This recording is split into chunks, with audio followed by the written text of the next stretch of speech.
photo काढ माम्या स्टेटसला घेऊन जा दुसंगच करून टाकू आज आपण अरे बाप निऱ्या काय गाडी घेतली कशी गाडी तुला सांगतो आता पोरांना फोन करतो ना अख्खा मार्केट करतो तुझं लाव फोन लाव अरे मित्रांनी गाडी घेतली सोपे काय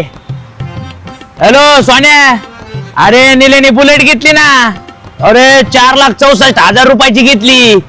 हप्त्याव घेतली आता त्याची लायकी आहे का कॅश घ्यायची मला सांग बरं तो घेऊ शकतो का अरे गावंड्याच्या हाताखाली कामाला जातो तो त्याला पगार 10,000 गाडीचा हप्ताच असन 8,500 आता मला कळा ना हे पेट्रोल पण येईन का खाईन ते म्हणतात कॉंग्रॅच्युलेशन भाई लय खुश झाले फुल जवळ राहिले तुझ्या तुला माहितीये का गावात येईन आता शायनिंग बिनिंग मारीन पण त्याची काय लायकी आपल्याला माहितीये ना अरे पण मी काय म्हणतो आपल्या हातरून बघून पाय पसरावा ना अरे याची लायकी काय गाडी घ्यायची काय ज्याला घ्यावा जळ बाजारेने मी म्हणतो पोरं म्हणते स्टेटस ठेवाय फोटो काढ फोटो काढतो आम्ही बस लायकी नसताना गाडी घेतली